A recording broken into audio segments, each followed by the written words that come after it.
Howdy. The ceremony will begin in about 10 minutes. We ask that all family, friends, loved ones, please take your seats at this time.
we ask the audience to please rise as able for the national anthem.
Thank you. Please be seated.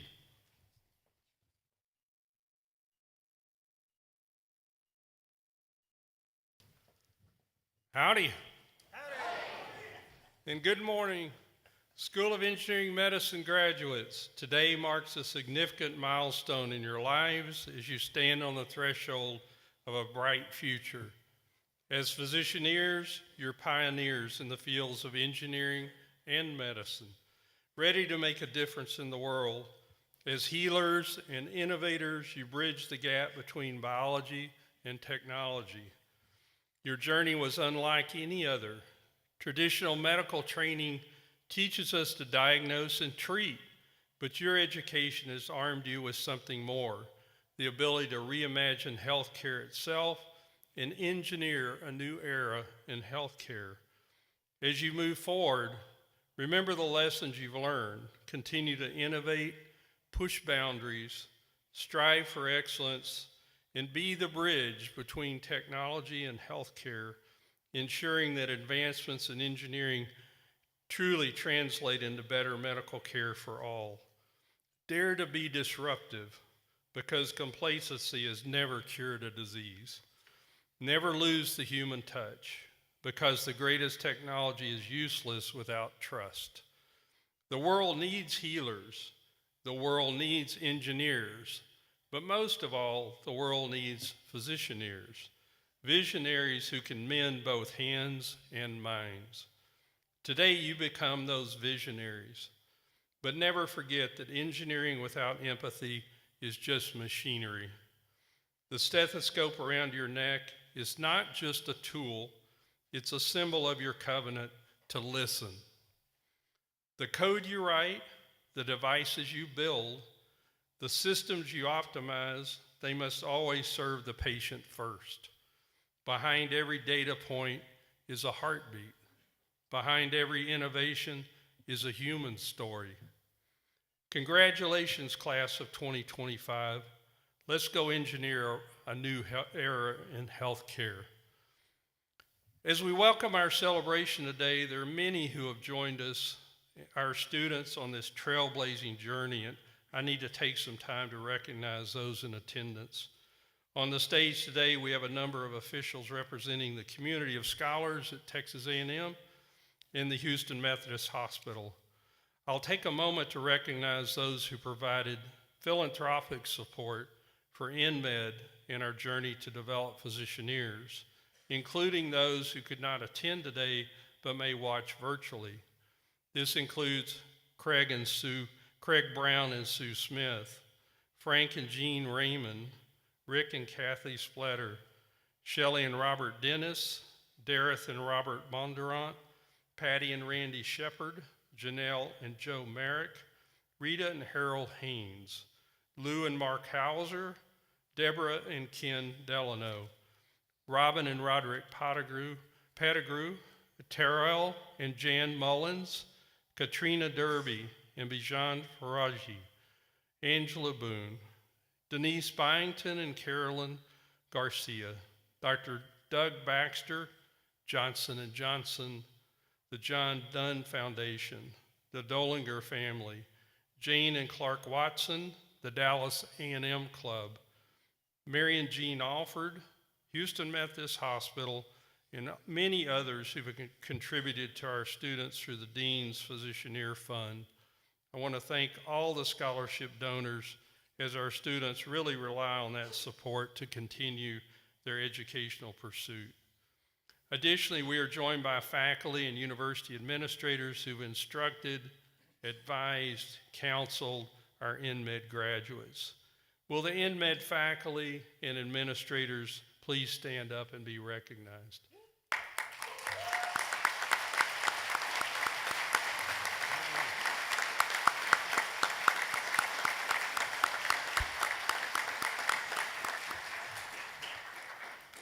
I also want to personally recognize Dr. Leslie Day, Assistant Dean for Preclinical Clerkship Education, and Leslie will announce each graduate, and Dr. Erica Green, our Associate Dean and Campus Dean, will administer the Physician-Ear's Oath, new this year.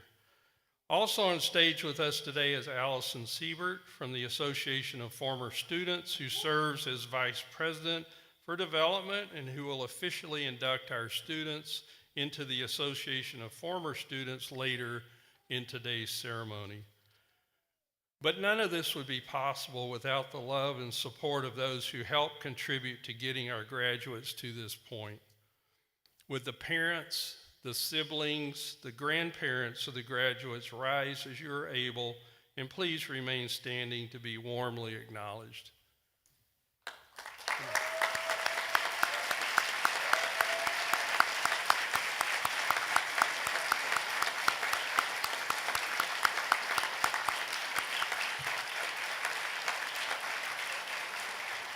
Thank you. Next, would the spouses, significant others, and any children of our graduates please rise as you're able and remain standing to be acknowledged.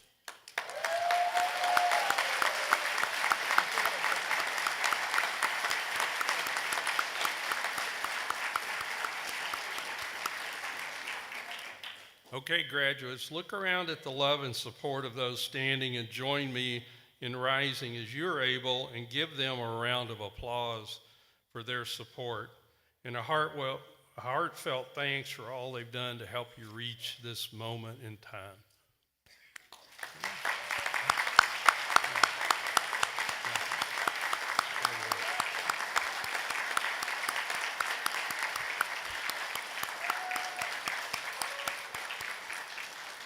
Thank you. Please be seated. Now I'd like to introduce InMed Physician-Ear's candidate, Basil Alias, who was selected by his classmates to lead us in a moment of reflection. Basil?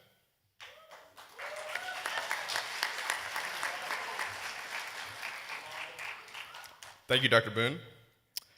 Please join me in a posture of prayer, self-reflection, or appreciation. We come together today with gratitude, having met the challenges, attained the knowledge, gained the experience, and achieved our chosen goal to graduate this day from our beloved Texas A&M University. Today is not just about our individual sense of achievement, but also all about that has brought us to this time and place. We give thanks to all the friends, family, professors, and mentors who have surrounded us with love and support and given their entire selves in teaching and showing us what it means to be an Aggie. As these degrees are conferred, let all engage in celebrating your success, resolve to honor all the values we have come to know in the Aggie spirit: excellence, integrity, leadership, loyalty, respect, and selfless service. May we go out today to work alongside our fellow Aggies and citizens to serve our communities, nation, and the world for the greater good of all.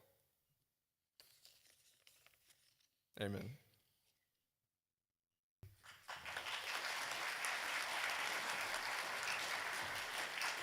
Thank you, Basil. Now it's my pleasure to introduce Dr. Rederick Pettigrew, who's our Vice Chancellor for Health and Strategic Initiatives. He will bring greetings from the Texas A&M University system, And of course, we all know in his prior role as inaugural dean of the School of Engineering Medicine. Rod, welcome to the podium.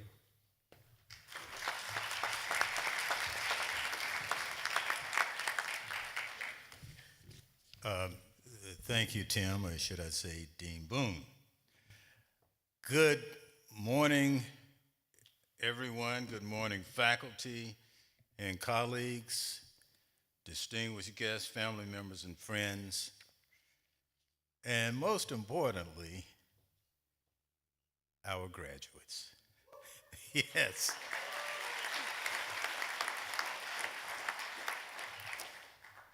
I am indeed honored to be here today and bring greetings on behalf of the entire Texas A&M University system. Today is a special day as you prepare to walk across this stage and into the next chapter of your lives. While none of us knows exactly what the future holds for each of you, I do know that you will be well prepared for what lies ahead because you've gotten a first-class education at this university. The Texas A&M University system and its members have been dedicated to improving the lives of us all through teaching, research, and service for more than 140 years. Actually, it's 148 years. You are now part of a unique segment of our society, not just as graduates of Texas A&M University, but more broadly, those with graduate school degrees. And in your case, you are indeed unique as creative, innovative, and imaginative in-med physicianaires with boundless potential. We challenge you to see this as a personal accomplishment, as a charge to carry on our proud legacy of positively impacting lives by taking all that you have learned and experienced here at Texas A&M with you as you advance in your career, a citizen of our state, the nation, and the world. Do not take this charge lightly. Strive to be a difference maker. Remember that this is about discovering truth through science, a purpose-driven life that indeed does make a difference, and humanity in your work, which you just heard Dr. Boone emphasize. Don't let technological wizardry become a wall between you and humanity, between you and compassion, between you and the personal touch. I'm going to go off script here briefly.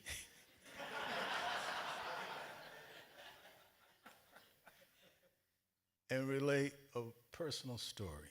A few months ago,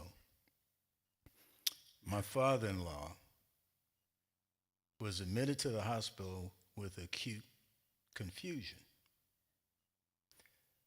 This is in Cincinnati. His medical team, standard medical team, I called, spoke with, and the doctor said, "What does the family want for this dude?" This dude. I was stunned. I see Akshaya shaking her head. That's the way I felt. And my response was, first, he is not a dude. He is a man. He's a beloved father, a former business community member, an honorably discharged veteran of the Korean War, and like you, he wants compassion. He wants happiness. His family wants him to be as well as he possibly can be. Can you help with that? That was my response to him. So know your patients, know what matters to them. Design from the very beginning patient-centric solutions. Bring humanity into medicine. In so doing, it's critical that you continue your commitment to learning for a lifetime, you're lifelong scholars, and maintain your leadership and dedication to the greater good, the goal of health for everyone, everywhere. We will, of course, be watching, as will your fellow graduates. To each of you, we in the Texas A&M University system say a very big, heartfelt congratulations. Physicianeers, you have earned it. We wish you good fortune, lifelong happiness, and great success. Now we will hear from Houston Methodist Chief Education Officer, Dr. Trevor Burt.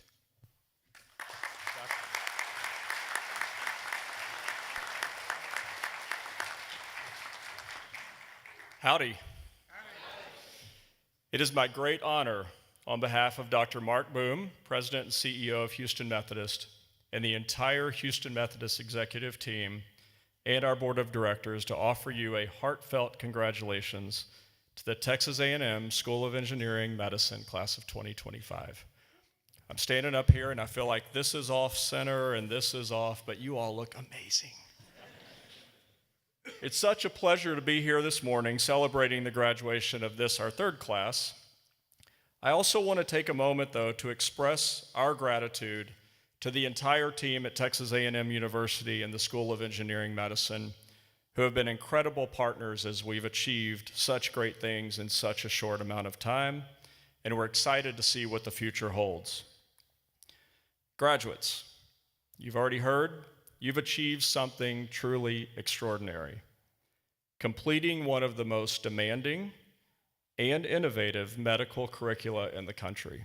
And I don't want you to forget that when you leave.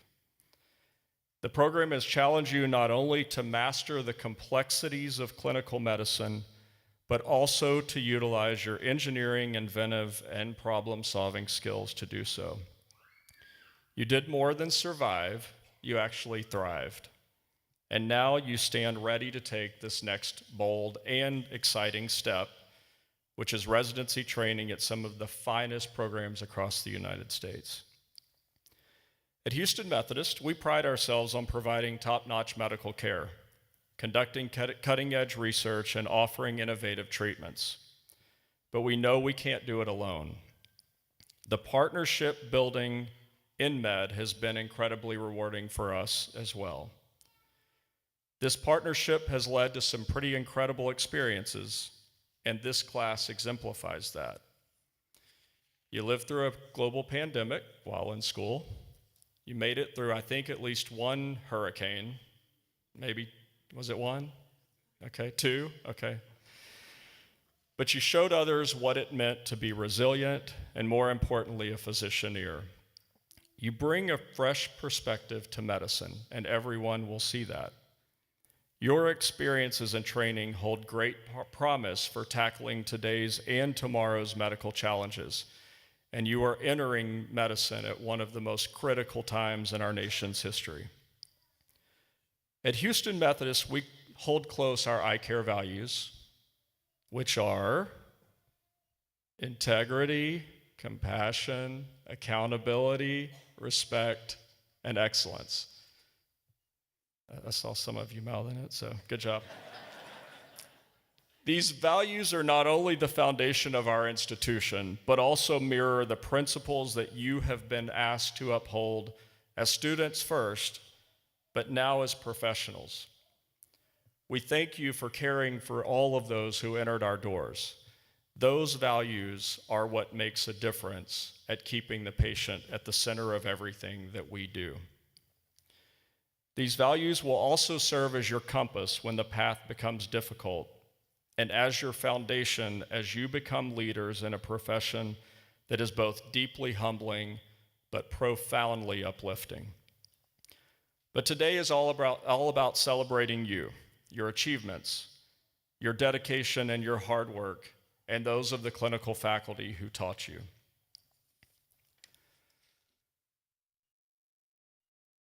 InMed represents an exciting step forward. Our country's first fully integrated engineering medical curriculum. It's pretty remarkable. It's a testament to our belief in the power of innovation, and you, the graduates, are already proving that belief right. You've carved out your path, and that's something to be pretty proud of. But as you enter residency, remember that you are becoming more than physicians. You are becoming advocates for your patients, for your communities, and most importantly, for the future of medicine. Speak up. You are the ones who will challenge the status quo and bring new solutions to old problems. But always keep the patient at the center of every decision that you make. It's a noble profession and one that will test you, change you, and ultimately lift you to new heights. There's going to be long nights. You thought they were long before, wait till residency, and difficult choices. But there are also going to be so many moments of wonder and transformation and deep human connection. Never lose those. Never forget that first patient that you sat with and listened to. But most importantly, never lose sight of the privilege you carry in caring for those who have entrusted their lives with you. I'll echo to the family and friends gathered today, thank you. Your encouragement, your sacrifices, and your beliefs helped make this possible. So once you're done today, make sure they let you wear these around the house if you want to. Make them hood you if you would like that too, because you've earned it just as much as they have. So class of 2025, you've earned your white coats. They're going to be a little longer this next round. But as doctors, you will wear them differently. Wear them with pride. Let them carry the weight of your responsibilities and the inspiration of all of your dreams. Don't be discouraged by the stains that will show up on them, but do get them cleaned because we like to see whiter coats. All of those stains are marks of lives changed, each and every one of them. Burdens shared, and the work of medicine very well done. So congratulations, we are extremely proud of you, and we can't wait to see what you do.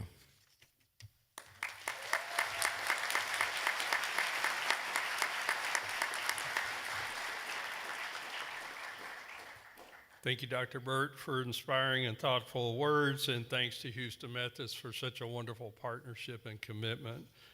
Personally, I very much appreciate that. In order to celebrate the class of 2025, we'll hear from a remarkable InMed physicianeer who's been chosen by his classmates to represent the InMed class of 2025. I'd like to welcome Drew Hendricks.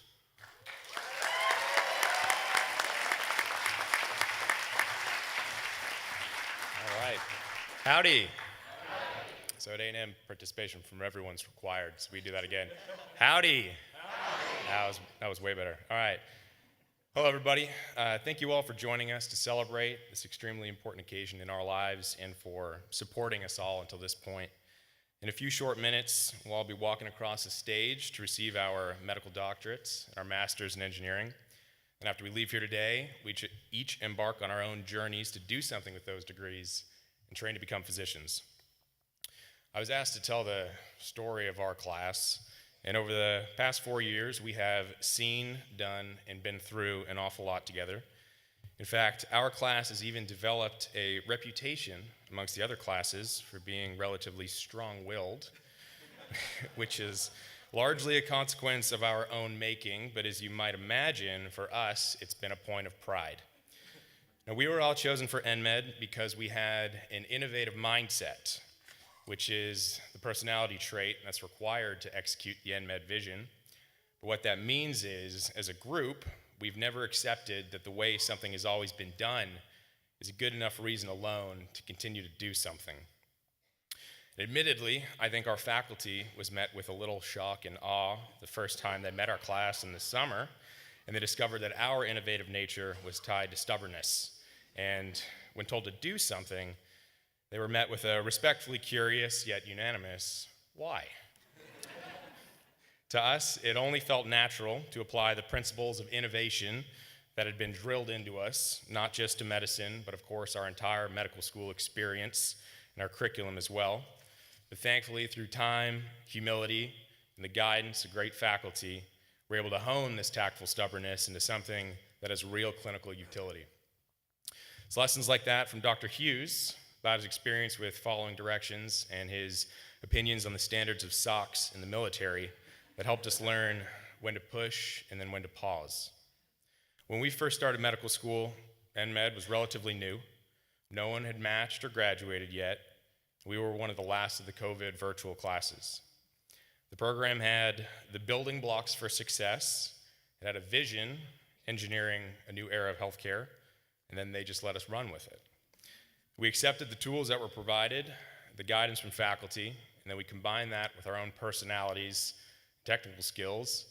We designed our own personal definitions for what it means to be a physician here. And ultimately, I think it's that makes us unique, and it's what sets us apart from many other physicians in training. That we've been trained to the point of muscle memory to recognize problems and then dream of solutions, and to have an inability to accept the standard of care at face value and have a drive to always improve it. Now, throughout this process, it's been a pleasure watching everybody grow into the extremely competent and confident doctors they are today. But I want to take a moment to reflect on where we all came from. And I want everyone to think back to the summer class when you officially began your medical training way before any of us were ready to be residents. And everyone, or at least I was, extremely proud to be able to call ourselves members of the healthcare community, despite in hindsight knowing shockingly little about what it actually meant to administer real patient care. The transition from that to understanding the incredible gift that it is to work with patients and improve their lives, it was awkward for us, to say the least. Now, everyone here got into medical school not just because they had good test scores, but because they were empathetic and personable as well. But the second anyone steps into a real clinical setting for the first time, you enter the unanimous rite of passage that all medical students go through, and you forget how to talk like a normal person. You open the door to a patient encounter and you start mumbling things like, "Hello, my name is Drew. How would you like for me to be addressing you today?"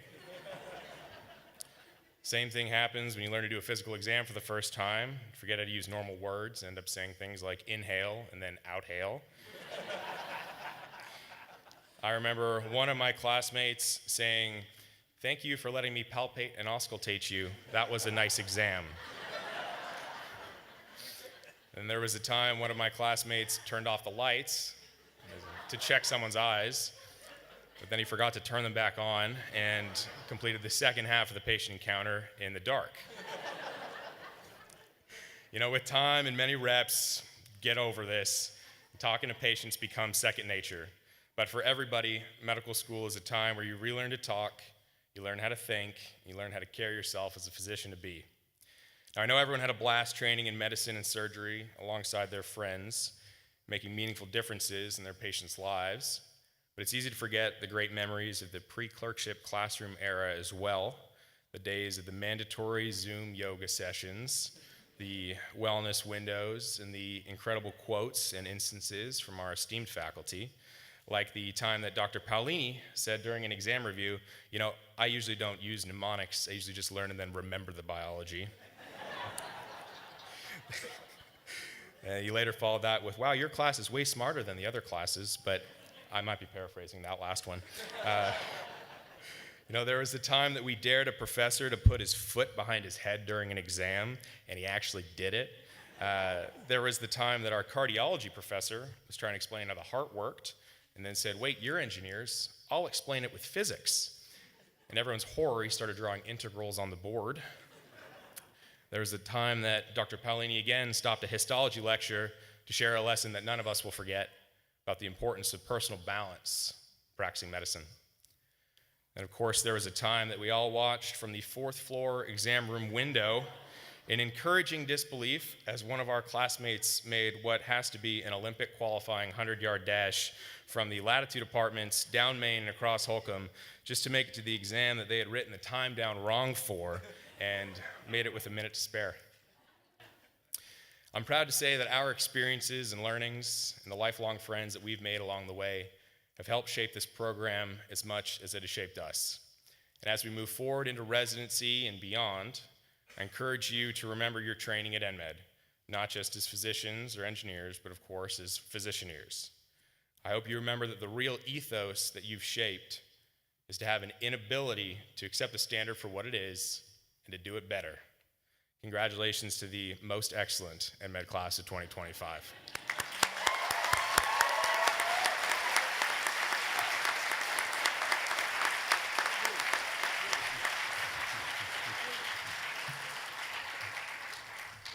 Thank you, Drew. To the class of 2025, you're one of a kind and very special to us. As we continue to celebrate, I would now like to invite Mr. Tyson Vogel, today's commencement speaker, to the podium.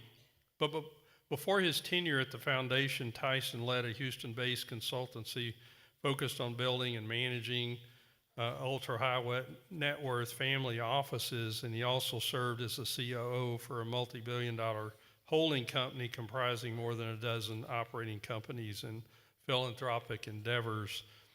A native of Brenham, Texas, a true Texan, Tyson holds a bachelor's degree in industrial distribution from Texas A&M University, a master's degree in international relations and national security from the Bush School of Government and Public Service. He received his MBA from Rice University. From an early age, Tyson demonstrated a commitment to excellence, achieving Eagle Scout as a Boy Scout.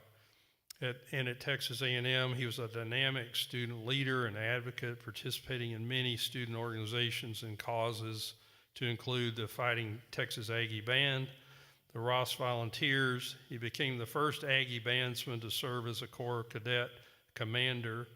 He was a recipient of the Buck Wheelis Spirit Award and numerous academic and leadership accolades. Tyson embraced the traditions of Texas A&M, recognizing the vital role in his transformational education, along with rigorous academics. You were a rigorous academician, weren't you? Tyson proudly served in the U.S. Army Infantry as an officer, undertaking distinguished leadership roles during peacetime and combat. His military service spanned Europe, the United States, and the Middle East, twice serving as a company commander in combat with the 82nd Airborne Division. He earned numerous awards, including 2 Bronze Stars in Iraq, the Department of Army MacArthur Leadership Award, the Army Ranger and Airborne Qualification Badges, a Jump Master, a Senior Parachutist rating. Seriously. He also holds Combat Infantryman's Badge. His military career not only took him around the world, but also afforded him the honor of teaching leadership and ethics at the U.S. Military Academy at West Point. He continues service as a lieutenant colonel in the U.S. Army Reserve. He served on numerous boards, always seeking to make a positive impact. He was the first student regent appointed to the Texas A&M System Board of Regents, and currently serves on the board of America's Frontier Fund, as well as Atlantic Council, the A&M Board of Visitors, the Galveston A&M Board of Visitors, and the Bush School of Government and Public Service Advisory Board. He was selected as commissioner for the Association of Governing Boards of Higher Education as a Strategic Asset Commission. He contributed his expertise to shape policies that strengthen our nation's future. The Vogel family believes that a life of service is a life of meaning. Tyson, Christy, and their 3 daughters generously donate their time and resources to various causes residing in College Station. They continue to embody the Aggie spirit, dedicating themselves to service, leadership, and the pursuit of excellence. I think there are few people more exemplary of the core values: respect, excellence, leadership, loyalty, integrity, and selfless service. So please give a whoop and a warm InMed welcome to Mr. Tyson Vocal.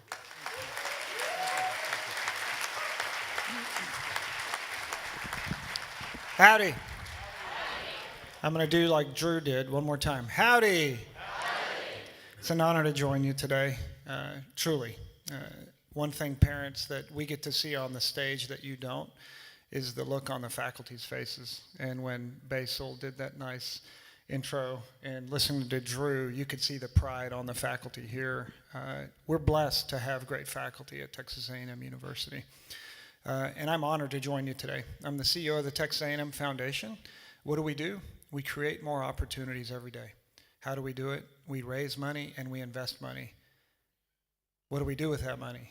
We've got 14,000 students at Texas A&M on scholarship. We support 500 faculty, 18,000 different initiatives across the campus, all through the benevolence of philanthropy. And so as we get to celebrate you today, it brings me great pride because I've been able to be at the side of NMED ever since it was just an idea. And now to stand here before you and watch as you're going to go out into the world and do great things brings me great joy. Today, I'm honored to do this because I've been an advocate, and I'm joined by my wife, Christy, of 27 years, who's served with me in the military and everywhere around the world. And I want to start by saying we believe in you. Your parents believe in you, and everybody in this audience is here because they believe in you. Many may think they understand what you're about to do, but I'll tell you most don't. Christy and I got to have a front row seat into what you're about to embark on. Many of you, not all of you, but many of you are about to embark on. But before I go any further, I want to take a moment to express my heartfelt gratitude. Dr. Boone, thanks for that overly generous introduction. I mean, when we start talking about Boy Scouts, you're like, whoa, what are we about to go into here? But thank you for that. That was wonderful. To our extraordinary partners at Houston Methodist Hospital, thank you. This milestone would not have been possible without your visionary collaboration and unwavering support. Trevor, happy birthday. And thank you for all Methodist does. Please, accept that your personal example and dedication to the profession of healthcare and education is noticed by all of us. So thanks for what you do. And please pass on to Dr. Boom our sincere appreciation for his leadership and his commitment of his team at Methodist, because they continue to set the gold standard in partnership and patient care. And Texas A&M is most certainly grateful beyond words. To Dr. Pettigrew, I'd like you to just stand up for a second, Dr. Pettigrew. Although I was worried when you said you were going off script. How many of you were worried about that as soon as, okay? Yeah, show of hands? Okay. That's because we love you. But Dr. Pettigrew, renowned physicianeer, innovator, and friend, he's the founding father of NMED, right? The founding father of this, and deserves a round of applause for.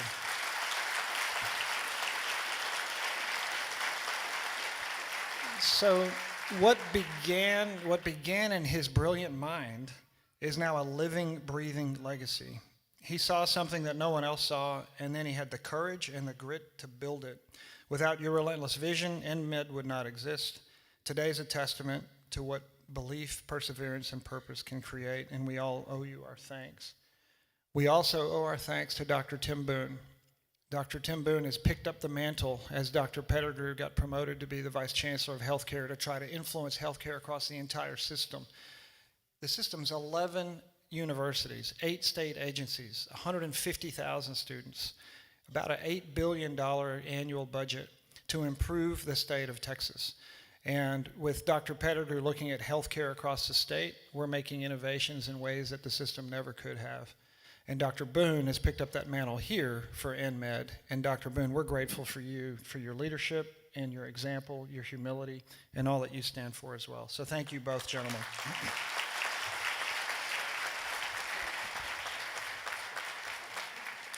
So Dr. Boone thanked a lot of the different philanthropists who've helped the program. There are 2 in particular that I'll also mention. That's Craig Brown and Sue Smith. How many of you are Brown scholars? Quick show of hands. Okay, we got a handful that are here. And that family is so committed to NMED and what it believes in. They've been an engine behind the scenes on both Methodist and Texas A&M with a vision that InMed is going to be a standalone medical school someday. Dr. Boone is helping organize and orchestrate that, and Dr. Pettigrew is block and tackling at the system level and the legislative level and all those other areas to make sure that that happens so that it's a full-fledged medical school with partnership with Methodist someday. That's a big deal. So if you think about a startup, the value of the degree you have today is worth a lot. Imagine what it's going to be worth in the future and that return on that investment. So today isn't just about degrees or innovations that you're going to bring to life. It's about understanding and embracing your profound why. It's about embracing humanity for all its goodness and for the grace and energy you're going to bring to others as they figure out what a physicianaire is. You're the living embodiment of the bold vision that we are engineering a new era of healthcare. Each of the speakers today, we didn't coordinate what our remarks were, but there's a common theme. In the paratroopers, we had a saying that nobody cares what you know until they know that you care. Nobody cares what you know until they know what you care. And each of the speakers so far has emulated that in some form or fashion. So, this is about your why. I recently read Alexander Karp's The Technological Republic. His message stuck with me as I was thinking about this commencement address. He reminds us that technology alone is not enough. We must couple it with purpose and values. The technology alone isn't enough. Innovation without values is noise. You, the class of 25 from EdMed, are going to prove that compassion is the most essential operating system of all. He goes on to say, democratic societies must summon the will to protect what they believe in. Democratic societies must summon the will to protect what they believe in, or risk losing it. Our society believes in freedom. It believes in liberty, freedom of speech. It believes in equality for all. It believes in truth. And all those things are under attack right now. So when Trevor talks about this is an inflection point in medicine as you're entering the world, it most definitely is. Geopolitically, domestically, government systems are being ripped apart to try to find efficiencies. It's a complicated time. Universities are under attack across the country. In some ways it's good because it's going to force change and it's going to force more efficiency and things to get better. But not if the soul of what universities stand for are lost. Not if the soul of what medicine is all about is lost for the sake of efficiency. All right? So I learned about my why in a number of different places. Growing up in a unique family and different things, but probably the first real crucible for me was in the battlefield as a company commander in the 82nd. A young soldier asked me, "Sir, what's the most important weapon you carry?" Trying to see which one of my weapons was most important to me. Actually, for a commander, it's your radio, your ability to communicate. But he wanted to know which, my rifle, was it the pistol? But it was none of those. It was my belief in what we were doing. It was the higher calling that I felt that my team and I, my men and I, were charged with doing to bring liberty and freedom to that particular region that we were operating. When you know your why, you can push fear to the side long enough to have the courage to do the right things. If you don't, you can always vacillate and be confused. So I told the paratrooper, if you've got purpose and conviction around why you do what you do, it's going to overcome any fear. After combat, Christy and I had a bigger challenge. Just a few years later, Christy and our daughter Eliana and I moved to Friendswood, Texas, just a few miles from here. And our second daughter was born. Her name was Lily. She was incredible. She was born deaf and blind with a syndrome called charge. We learned a bigger lesson through Lily. We learned about strength and the incredible vitality that each of us possesses that we often don't know until you're really challenged with real struggle. She taught us that meaning is always possible even when answers are not. That as bad as you think it is, it could always be worse. That perspective and awareness are the keys to judgment and discernment. Where were we? We were in the Texas Medical Center. Many of you may rotate through there at some point in your career. It's a marvel of human vision where countless lives are saved every single day. People's lives are transformed there every day. We're raised to believe that doctors are superhuman, right? You can do anything. You're brilliant. I'm looking at you guys. You're all beautiful. You're all just amazing, right? And we are expecting you to be superhuman. But but are we expecting the wrong thing? Is the pressure too much? All right. So we think our daughter's born with these issues, everything's going to be fine. We're in the medical center, everything's going to be great. But we learned quickly as our daughter was placed on a permanent ventilator after open heart surgery and required a GJ tube for nutrition, then TPN and lipids, central line changes, all while teaching her how to communicate with only one of the senses that she had. That's right, she was deaf and blind. She couldn't smell or taste. Her only sense was touch. The way she engaged with the world was through her hands and through her mouth and her tongue, her lips. She could feel laughter through her body. Imagine learning how to navigate the world and how scary that is in a hospital bed, being poked and prodded all day long. Imagine the sensation that you might have. Imagine being the parents. Christy and I were doing our best to understand and wanted nothing more than to help our daughter, like every parent in the world, regardless of where you live in the world, regardless of your religion, your background, your socioeconomic status. All parents want is for their children to be safe, right, and happy, healthy.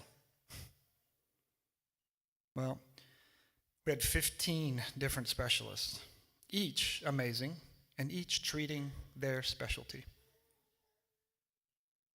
But rarely did anyone holistically look at or think about the big picture. In fact, it took Christy and her advocacy as a mother to demand regular team meetings with all the specialists. Why? Not because the hospital didn't have the right technology or right data. In fact, they had some of the smartest and most well-regarded specialists in the state and in some cases the country. But initially, Lily was a curious, complex patient, and the teaching hospital had a revolving door of doctors and nurses and students 24 hours, 7 days a week. At first, we just listened, we stood back, until we noticed a trend. Rarely, and unfortunately, did anyone make rounds and slow down enough to ask her name. Rarely did anyone stop doing rounds to simply stroke her arm and reaffirm that she was safe. You see, front and center on the chart was she's deaf and blind. So why bother? Why bother? Most just came in and started talking to residents if Lily wasn't there, and we watched, at first in awe, because what you do is a miracle and incredible. And then with sheer disappointment, because it wasn't a human that was being taken care of. It was the symptoms, right? You can see how that can happen when you're so busy. And you got 10 other kiddos you got to go see. And every one of them's complex. But that's why you as physicianeers are going to be different. That's why you're going to change some of these things that go wrong in certain places. You're going to go out into the world and you're going to be different.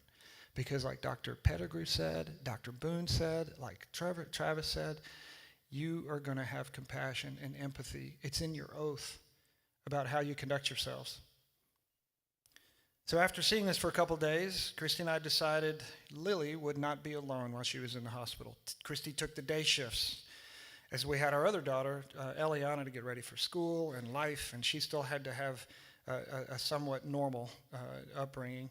I had a demanding job. I took the night shifts. I slept in the room, sometimes on my army cot, and sometimes just on the windowsill seat.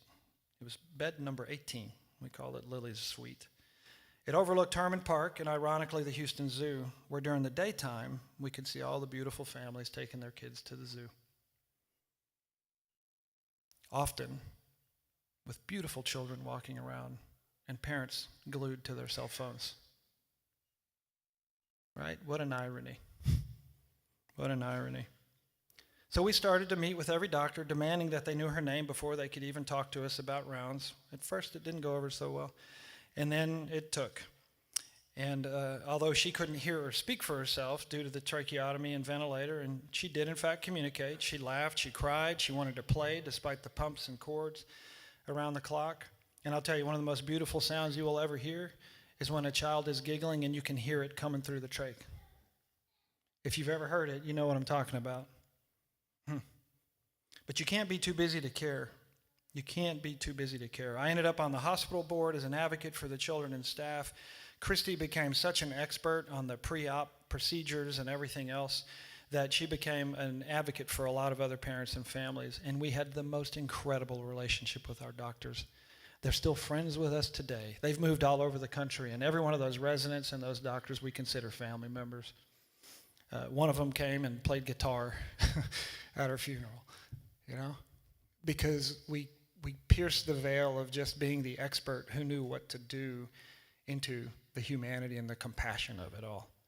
And at the end of the day, many parents and many people suffering would rather have that first and foremost than all the other things that you can bring to the table.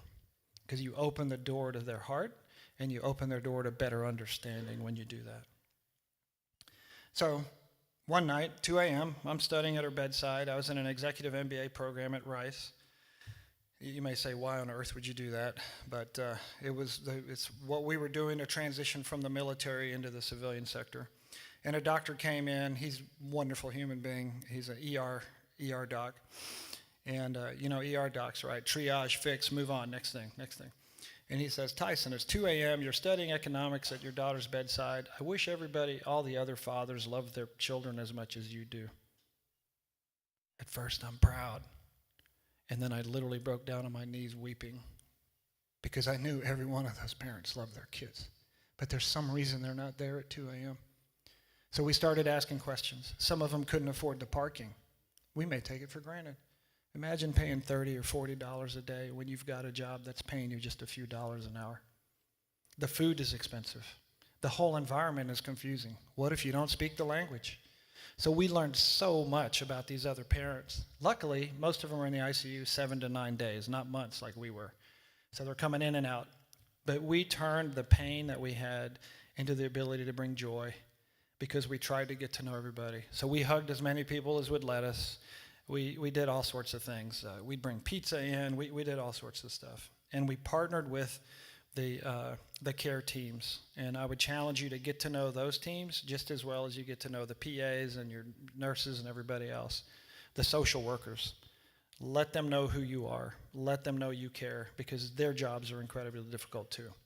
Right? That's a differentiator as a physicianeer. Understanding and having perspective to solve problems requires knowing more than just the medical piece of it.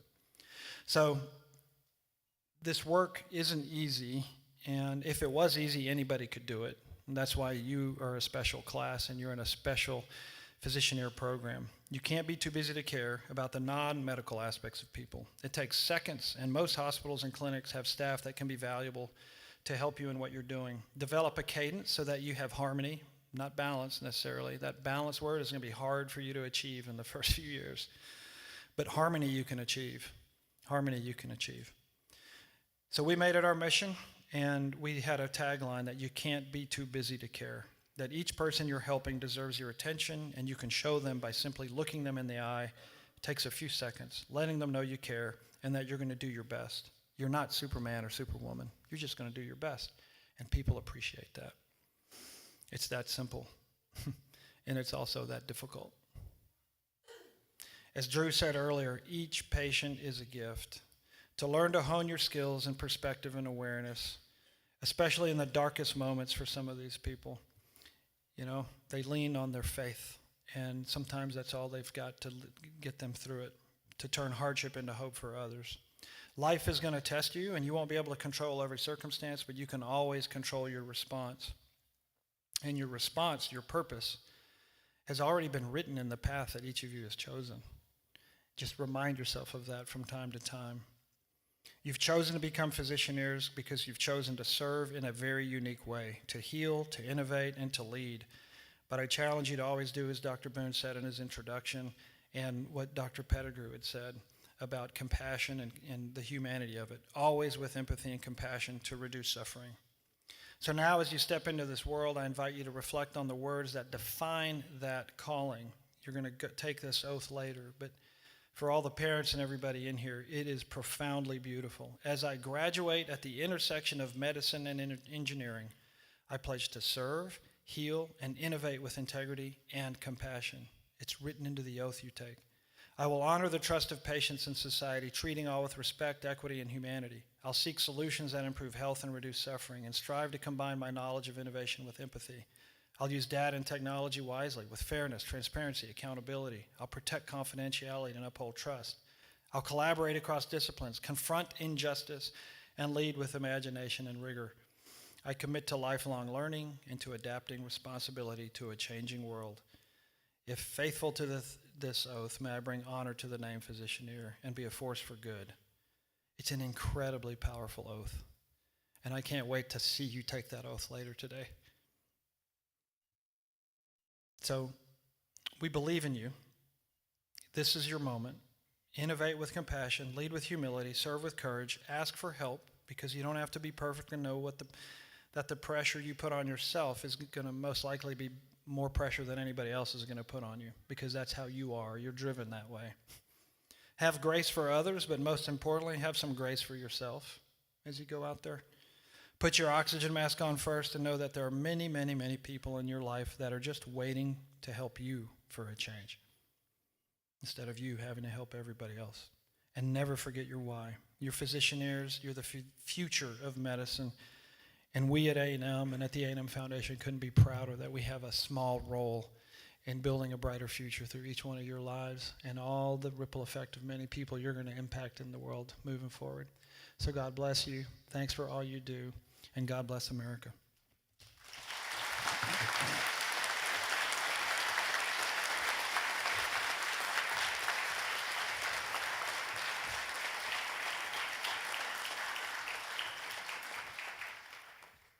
Thank you, Tyson.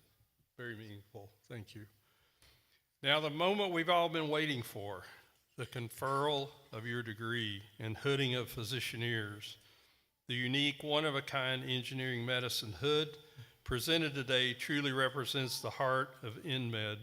The hood represents the collaboration between the School of Engineering Medicine and Houston Methodist Hospital. It's a color palette which reflects aspects of engineering, medicine, and the flagship Houston Methodist Hospital. I'm pleased to ask the Vice Chancellor for Health and Strategic Initiatives, Dr. Roderick Pettigrew, to the podium, and I'll stand to the side while Rod puts his charge.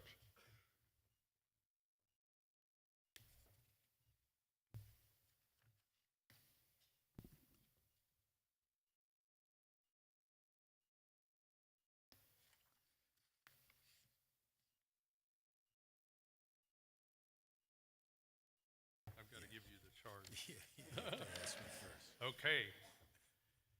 Vice Chancellor Pettigrew, this is new for us. Based upon a recommendation of the faculty of Texas A&M University and the School of Engineering Medicine, I certify that these candidates are eligible to fulfill all the academic requirements necessary for receiving their diplomas. I'm honored to present them to you, the awarding of their respective graduate and professional degrees. Now, Rod.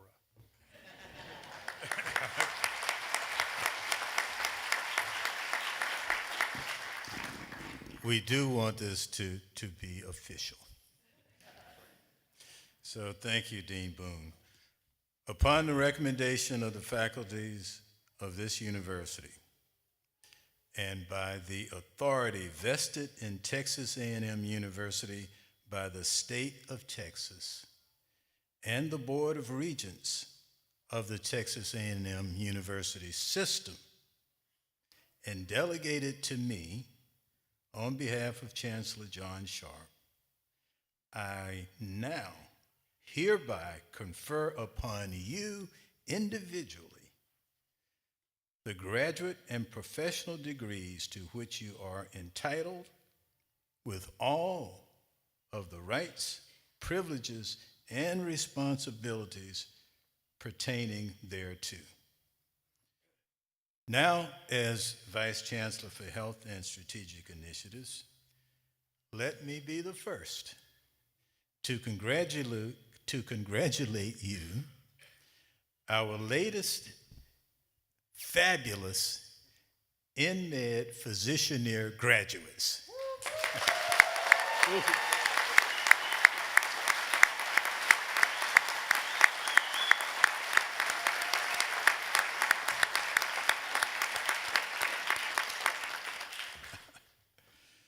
This is also an opportunity to note that you are a special class of InMed Physicianeer graduates. You will be the final class to finish under Chancellor Sharp, who was pivotal in creating InMed. And it won't surprise you that for me, it is a personal point of pride having started your journey as the inaugural dean of InMed. You complete that today with Dean Boone, who I know is also quite proud. You can tell.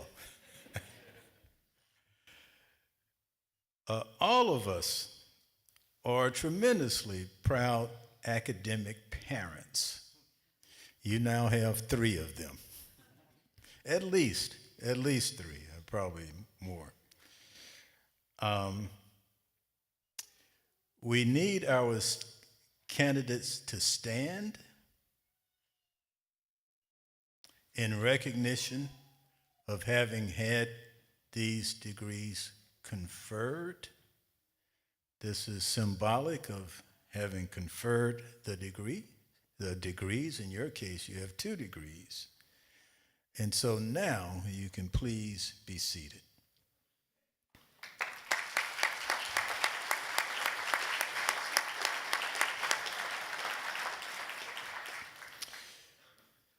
Okay, it is now time for the roll call of the graduates. I would like to invite Dr. Leslie Day to come forward to announce the names of the graduates.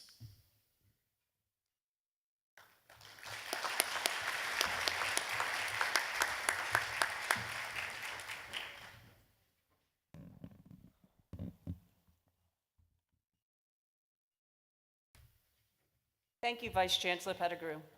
I have the honor, true honor, of calling the graduates to the stage.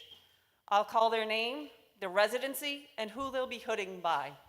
I ask that the audience please hold your applause until after I read the information that is announced. Graduates, after you accept your diploma from Dean Boone and shake Vice Chancellor Pettigrew's hand, please cross the stage to be hooded and pause for the best photo of your life. Will the candidates for the master's and the doctoral degrees of Texas A&M University please rise as able and come forward as your name is called?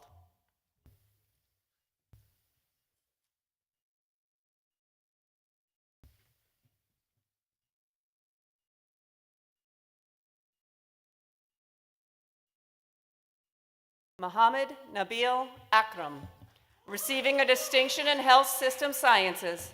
Dr. Akram will do a transitional residency at Sutter Health in Oakland, California, followed by a residency in diagnostic radiology at Cook County Health and Hospital Systems, Chicago. Dr. Akram is being hooded by Dr. Rome Hughes and Dr. Michael Paolini.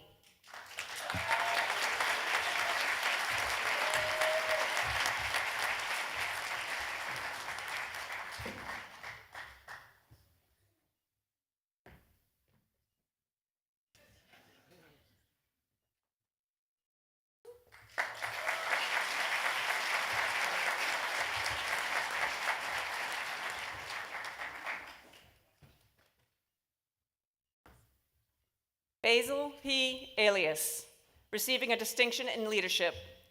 Dr. Alias will do a preliminary year at Flushing Hospital Medical Center in Flushing, New York, followed by a residency in diagnostic radiology at the University of Texas Southwestern Medical School in Dallas.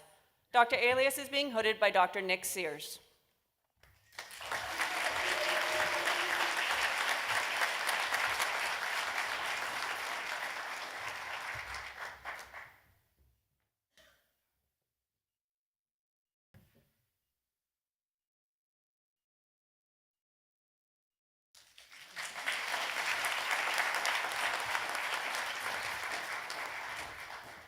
Dr. Krishna K. Anand. Dr. Anand will do a residency in surgery at Baylor College of Medicine in Houston. Dr. Anand is being hooded by Dr. Michael Paolini.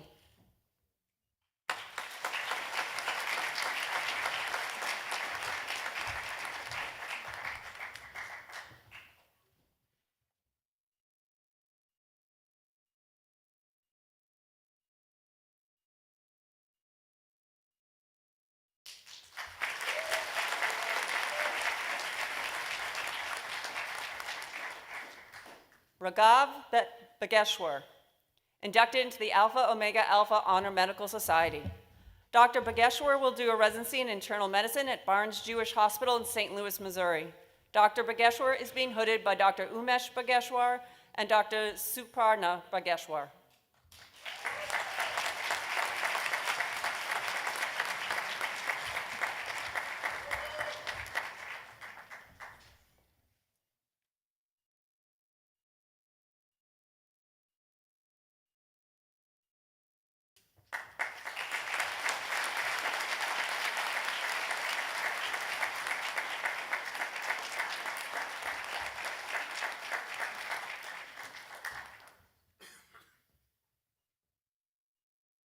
Tasheen Bari. Dr. Bari will do a residency in internal medicine at Meharry Medical College in Nashville, Tennessee. Dr. Bari is being hooded by Dr. Rome Hughes.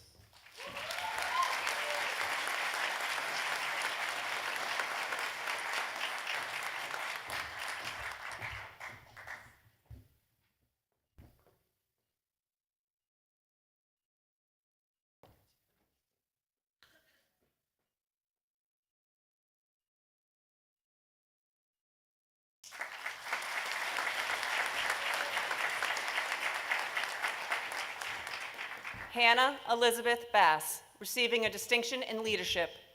Dr. Bass will do a residency in obstetrics and gynecology at the New Hanover Regional Medical Center in Wilmington, North Carolina.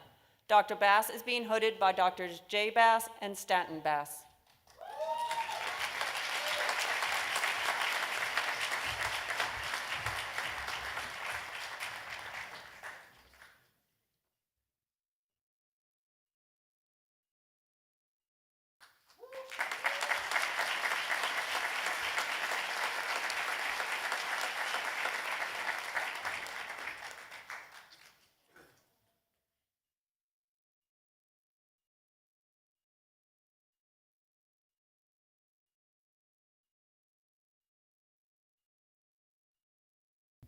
Michael Jan Biskup. Dr. Biskup will do an internal medicine residency at Houston Methodist Hospital in Houston. Dr. Biskup is being hooded by Dr. Nick Sears.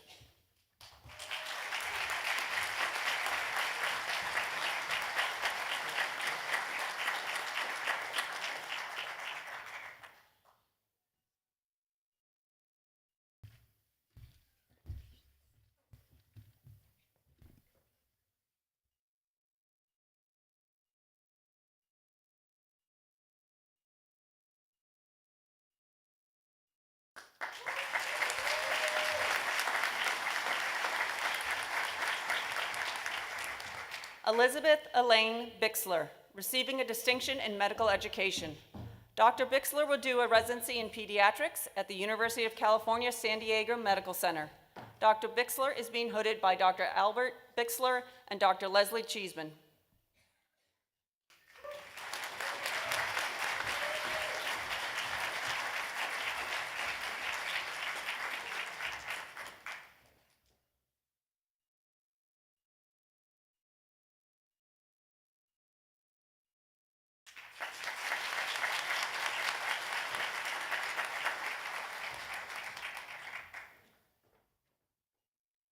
Ki-Hoon Moon Bowley.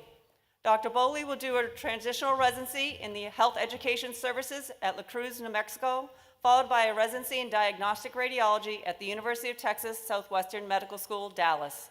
Dr. Bowley is being hooded by Dr. Michael Paolini.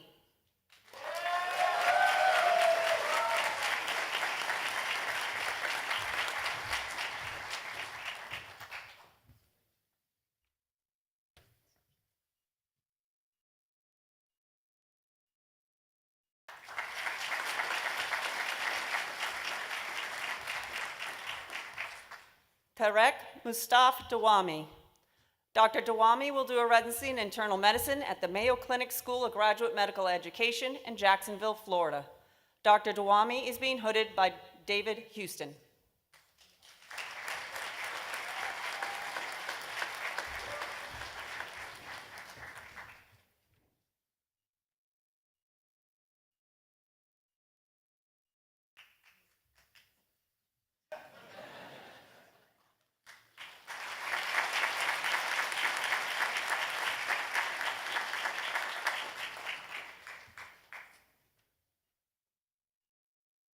Alexandra Noor Fahungi, receiving a distinction in leadership. Dr. Fahungi will do a residency in urology at the New York Presbyterian Hospital and Cornell Medical Center, New York. Dr. Fahungi is being hooded by Dr. Farah Hashmi.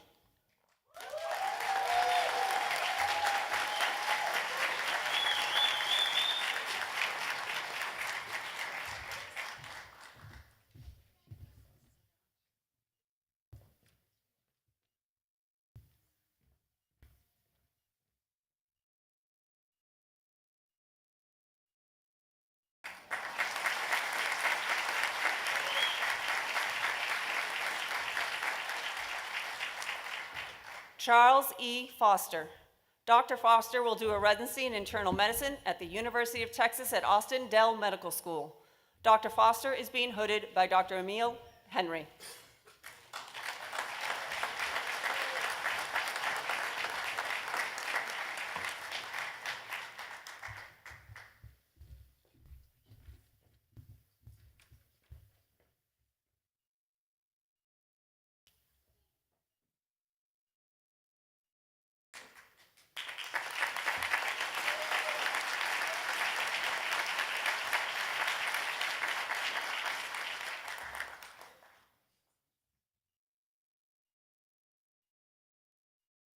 Palami Ganguly. Dr. Ganguly will do a residency in internal medicine at the Mayo Clinic School of Graduate Medical Education in Jacksonville, Florida. Dr. Ganguly will be hooded by Dr. Nick Sears and Dr. Rome Hughes.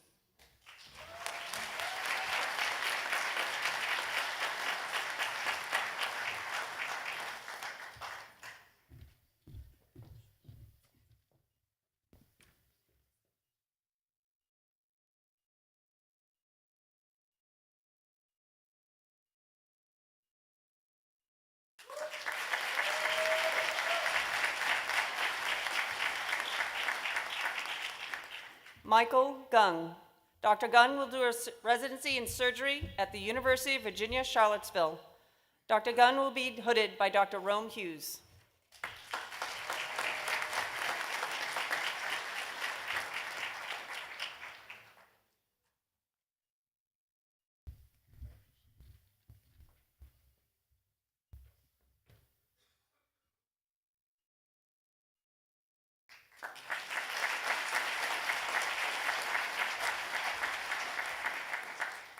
Wahiba Hannon, inducted into the Alpha Omega Alpha Honor Medical Society.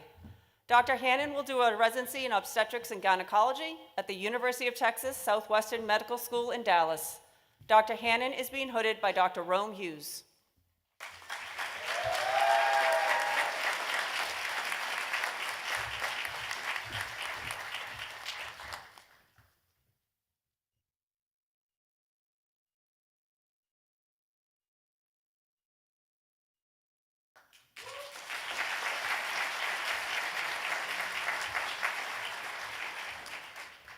William Andrew Hendricks III.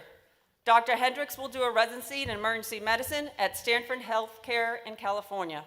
Dr. Hendricks is being hooded by Dr. Michael Palini.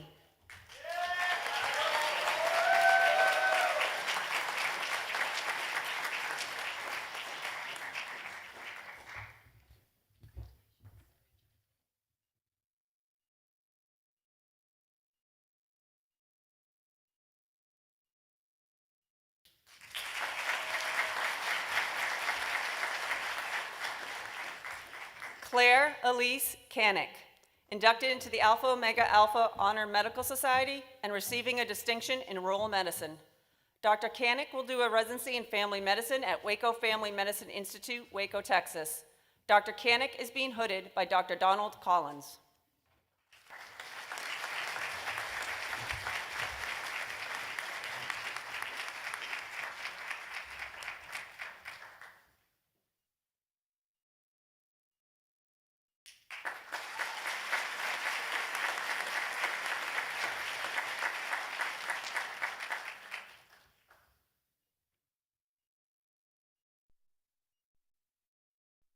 Adnan Ali Khan, inducted into the Alpha Omega Alpha Honor Medical Society.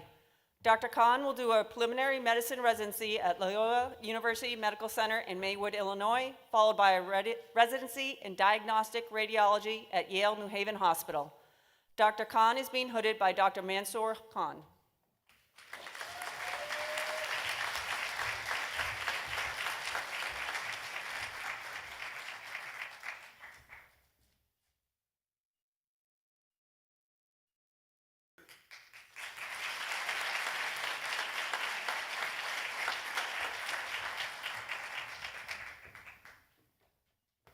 Shoya Kumar. Dr. Kumar will do a residency in surgery at the University of Arizona College of Medicine in Tucson. Dr. Kumar is being hooded by Dr. Sumit Kumar and Dr. Erica Green.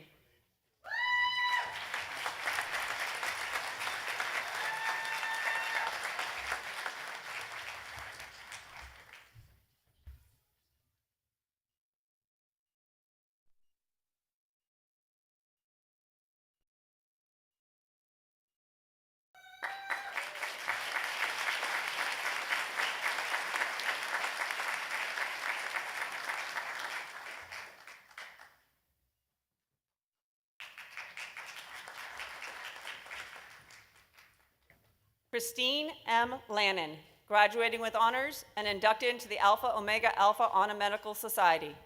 Dr. Lannon will do a residency in thoracic surgery at the University of Michigan Hospitals in Ann Arbor. Dr. Lannon is being hooded by Dr. Michael Paolini.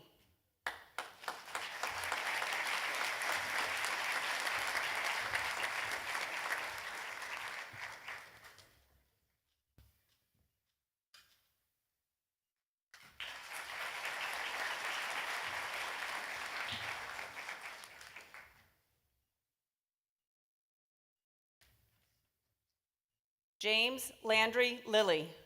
Dr. Lilly will do a residency transitional at John Peter Smith Hospital in Fort Worth, Texas, followed by a radiology diagnostic residency at the University of Maryland Medical Center in Baltimore. Dr. Lilly is being hooded by Dr. Eugene L. Alford.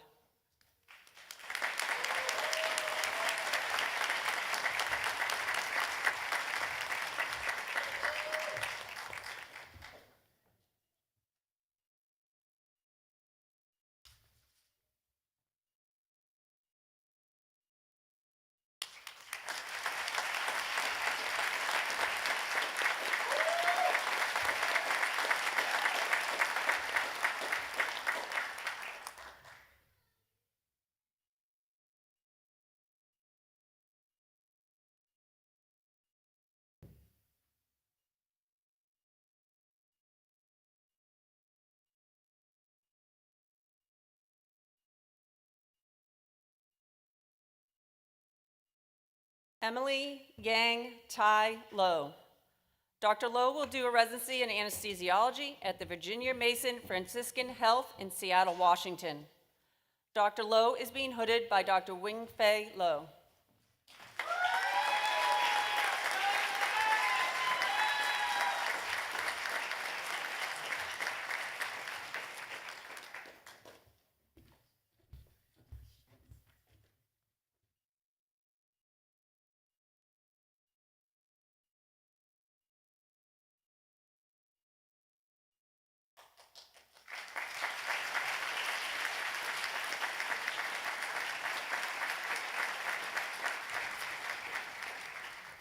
Hunter L. Mansfield, inducted into the Alpha Omega Alpha Honor Medical Society and receiving a distinction in rural medicine.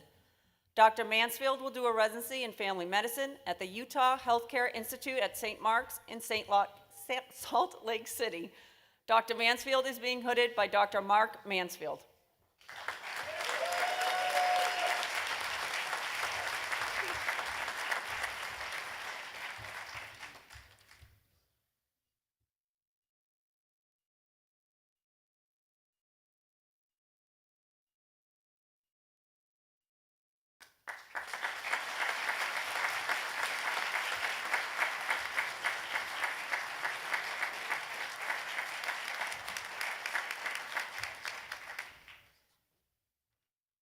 Joshua A. Moscow, graduating with honors.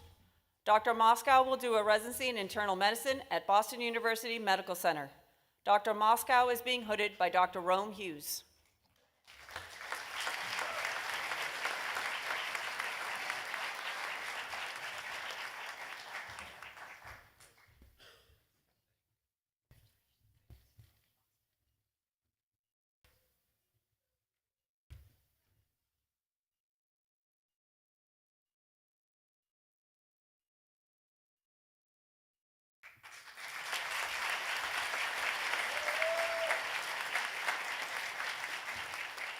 Pajita Sai Reddy Manungi, graduating with honors and inducted into the Alpha Omega Alpha Honor Medical Society. Dr. Manungi will do a residency in surgery at the University of California, San Francisco. Dr. Manungi is being hooded by Dr. Michael Paolini.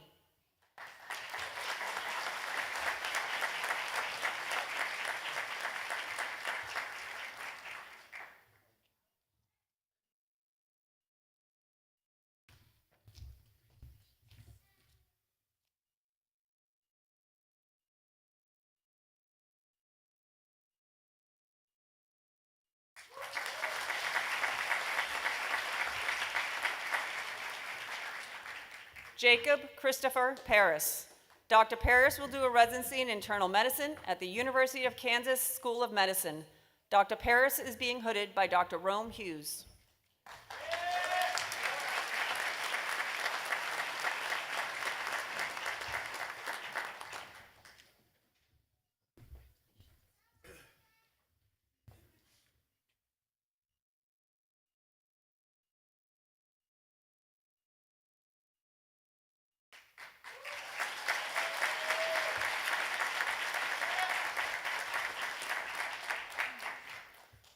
Ogis Potness.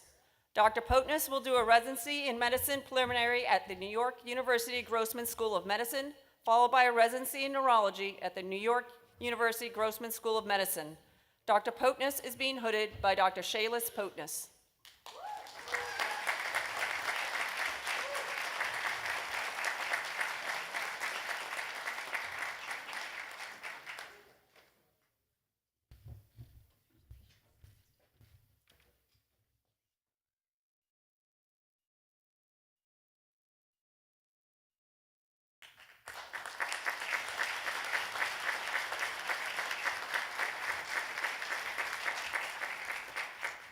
Alexandra K. Ramos, inducted into the Alpha Omega Alpha Honor Medical Society. Dr. Ramos will do a residency in orthopedic surgery at the University of Texas Medical Branch in Galveston. Dr. Ramos is being hooded by Dr. Rick Ramos and Dr. Shelley Ramos.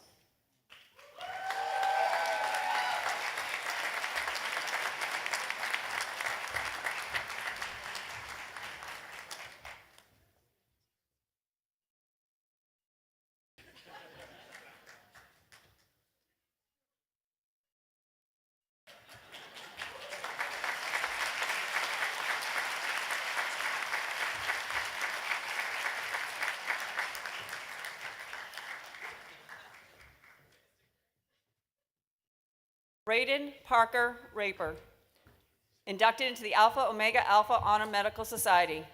Dr. Raper will do a residency in anesthesiology at Vanderbilt University Medical Center in Nashville. Dr. Raper is being hooded by Dr. Michael Paolini.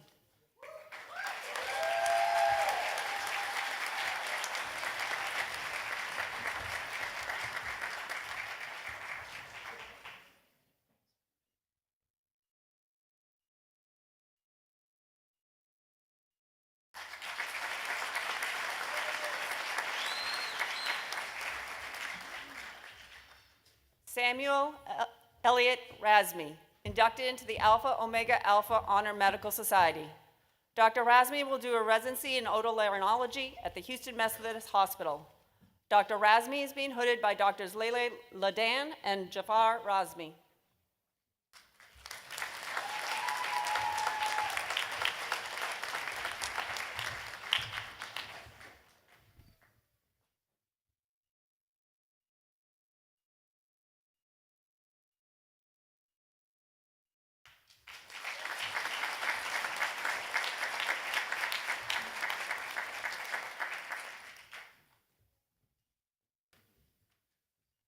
Theeraj P. Reddy, Dr. Reddy will do a residency in internal medicine at the Vanderbilt University Medical Center in Nashville.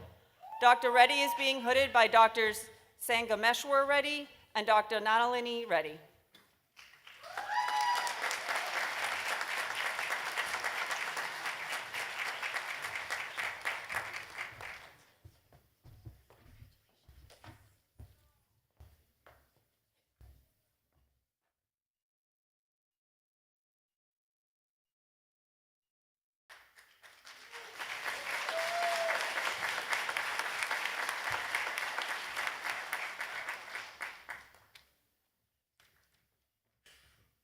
Narain Sai Kandakatla, Reddy. Dr. Reddy will do a residency in plastic surgery at Northwestern Northwestern Memorial Hospital in Chicago. Dr. Reddy is being hooded by Dr. Suresh Reddy and Dr. Saraswati Reddy.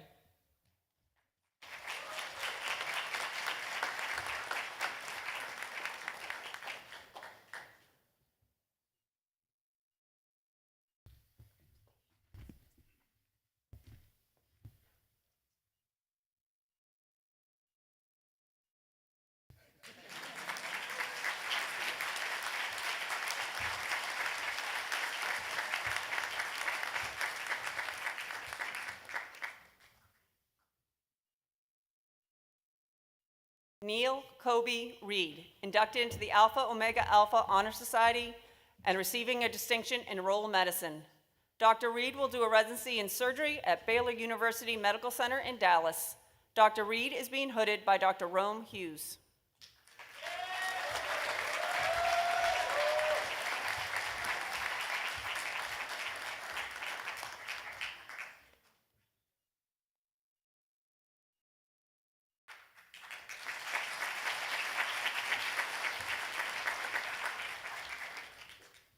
Karine Marie Rizik. Dr. Rizik will do a residency in anesthesiology at Houston Methodist Hospital. Dr. Rizik is being hooded by Dr. Paul Rizik.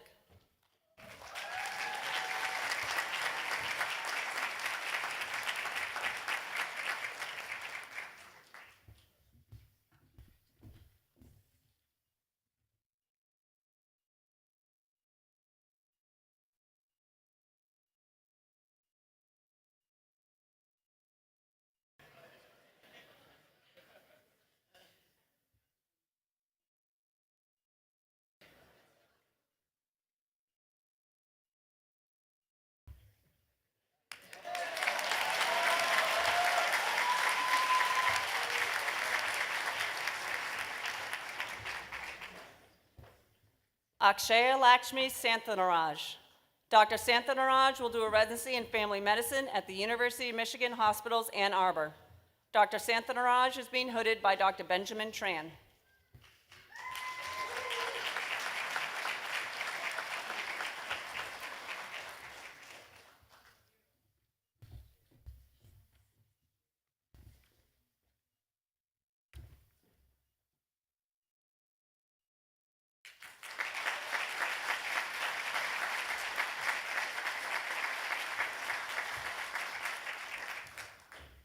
Sadman Fardin Sarkar, receiving a distinction in leadership.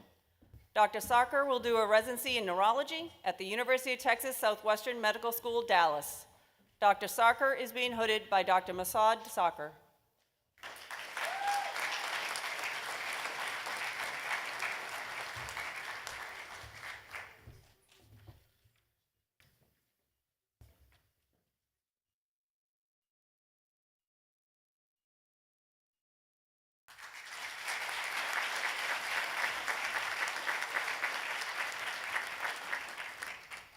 Kajol J. Shaw, receiving a distinction in community service. Dr. Shaw will do a residency in surgery at Rutgers R.W. Johnson Medical School in New Brunswick, New Jersey. Dr. Shaw will be hooded by Dr. Ashi Modi.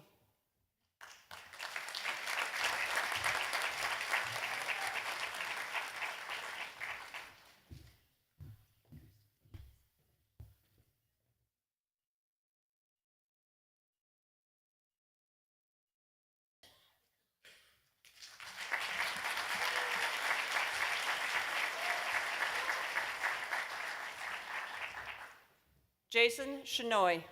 Dr. Shenoy will do a residency in family medicine at Ventura County Medical Center in California. Dr. Shenoy is being hooded by Dr. Michael Pallini.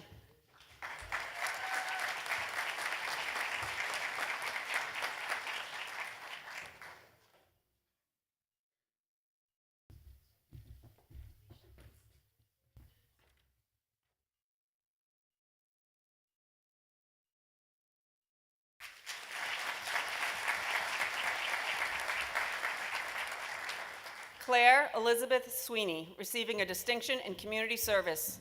Dr. Sweeney will do a residency in internal medicine at the University of Illinois College of Medicine in Chicago. Dr. Sweeney is being hooded by Dr. Thomas Sweeney.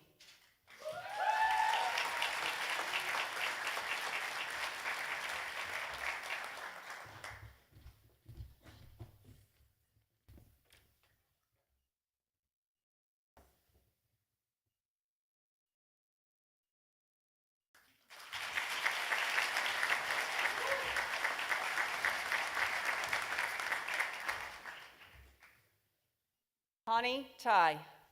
Dr. Tai will do a residency in psychiatry at the Rosalind Franklin University of Chicago Medical School in North Chicago. Dr. Tai is being hooded by Dr. Halimi Tai and Dr. Abdul Karim Tai.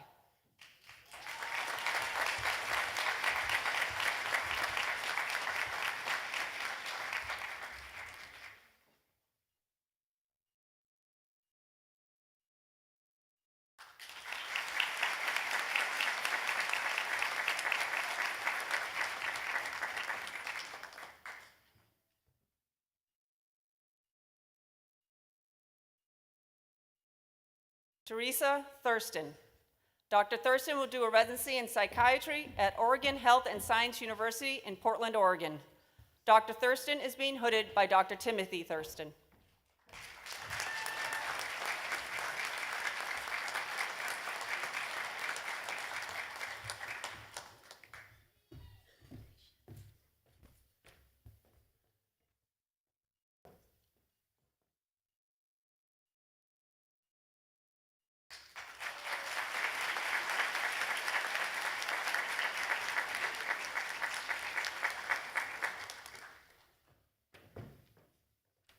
Devek U. Toperny, inducted into the Alpha Omega Alpha Honor Medical Society and receiving a distinction in leadership.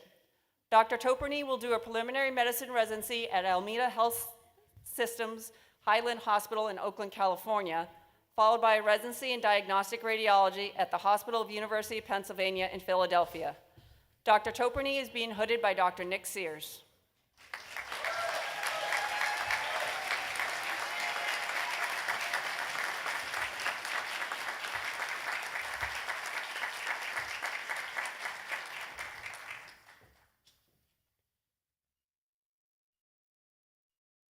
Quay Ann Min Tran. Dr. Tran will do a residency in urology at the Mayo Clinic, Jacksonville, Florida. Dr. Tran will be hooded by Dr. Rose Kavari and Dr. Timothy Boone.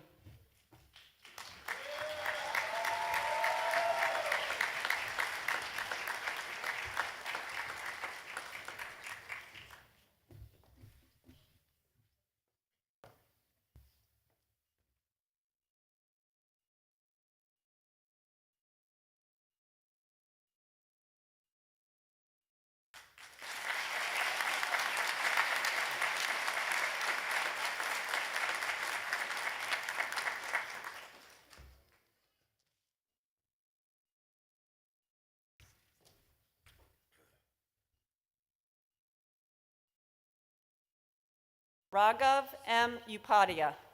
Dr. Upadhyay will do a residency in plastic surgery at Baylor College of Medicine in Houston. Dr. Upadhyay is being hooded by Dr. Mahendra Upadhyay and Dr. Meena Chaubey.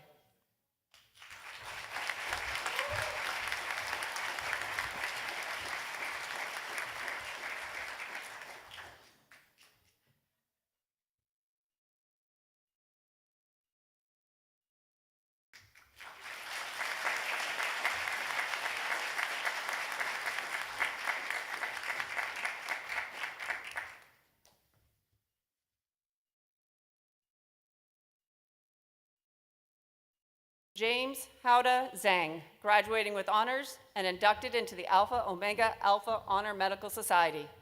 Dr. Zhang will do a residency at HCA Medical Center and Healthcare in Dallas, followed by a radiology diagnostic residency at the University of Texas Southwestern Medical School, Dallas.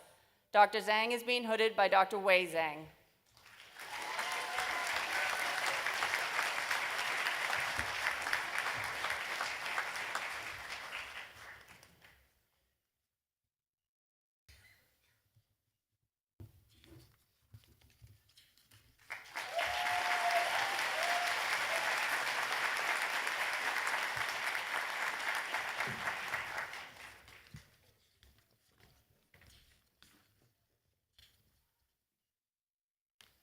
This time I'd like to welcome Dr. Erica Green to give the oath, physicianer's oath.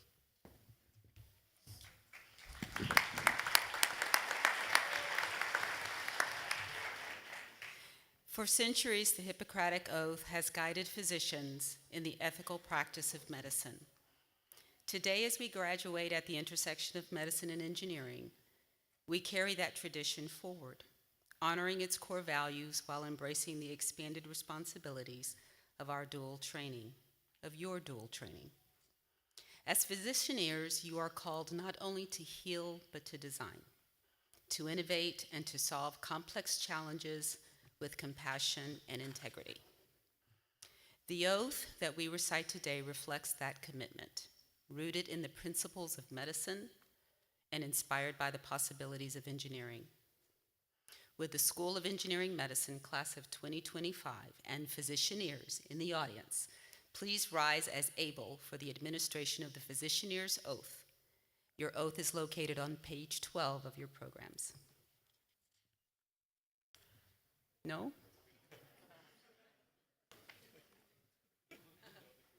Then repeat after me. Please rise.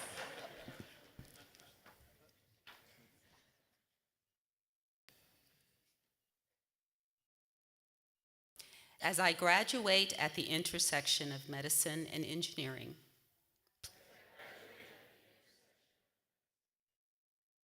I pledge to serve, heal, and innovate with integrity and compassion, treating all with respect, equity, and humanity. I will seek solutions that improve health and reduce suffering,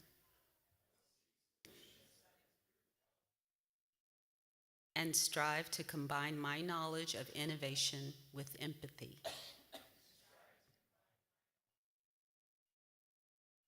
I will use data and technology wisely,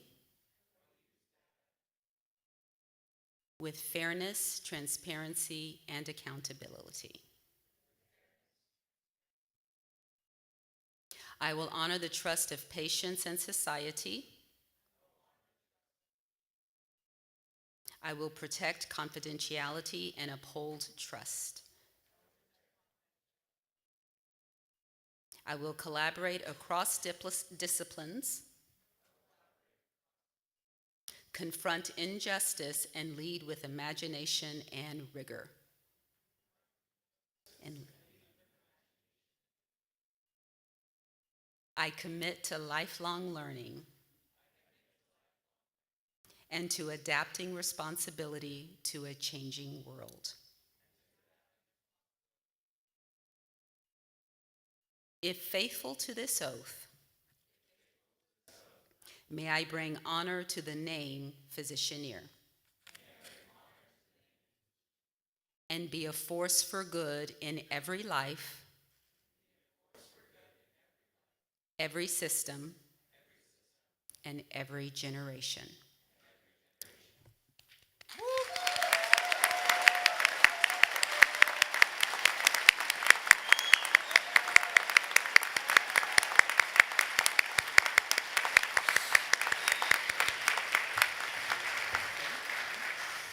I would like to personally congratulate you and to offer your official induction to the Association of Former Students Please welcome Miss Allison Siebert.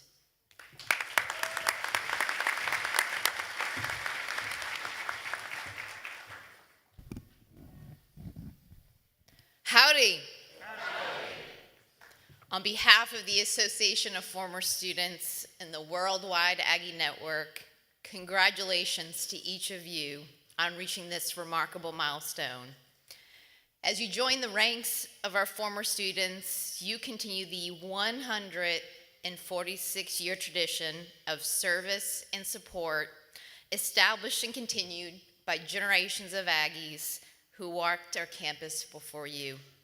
Created by our first former students in 1879 and nurtured by over 604,000 Aggies over the past century and a half, the Association of Former Students today annually provides critical and tangible financial support to your university, which is unmatched and unrivaled by any other alumni organization in the world.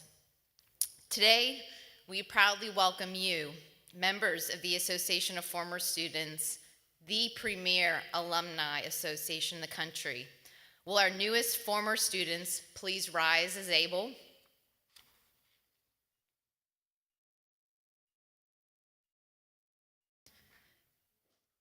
Aggies, the association you inherit today was founded and exists to promote the interests and welfare of Texas A&M and to perpetuate the ties of camaraderie formed during university days. It is my distinct privilege to officially induct you and welcome you into the Association of Former Students of Texas A&M University.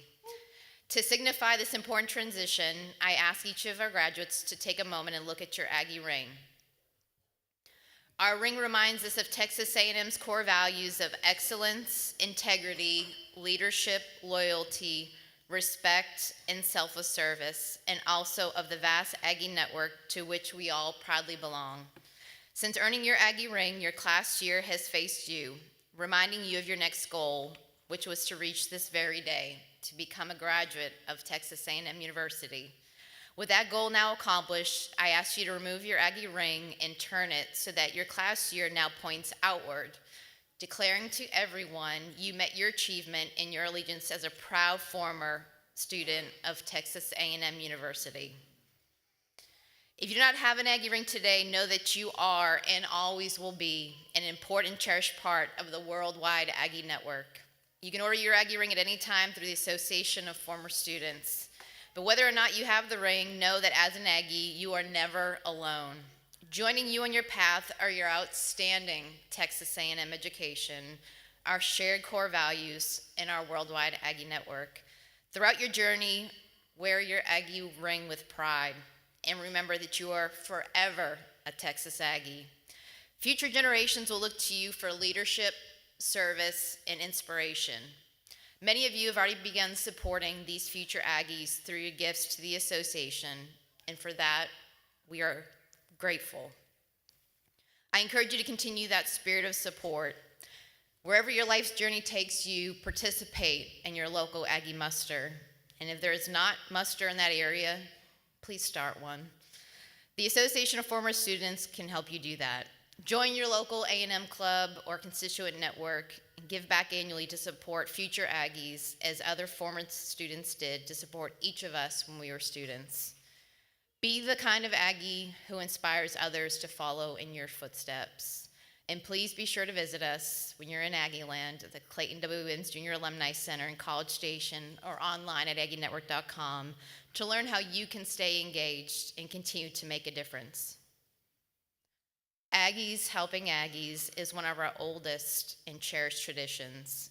Today, you become part of that legacy, helping those who will come after you just as others have helped you. Congratulations and gig 'em. And please be seated.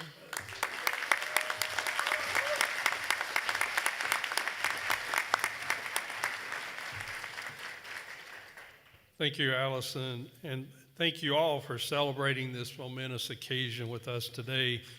As we conclude the ceremony, I ask the audience to please stay seated while the faculty and stage party exit. Graduates, after the faculty exit, I invite you to join me on stage for one final photo. Guests and family should exit to the lobby, where the students will join you after the photo. Enjoy the rest of your weekend, and congratulations to the class of 2025, our new class of InMed physician ears.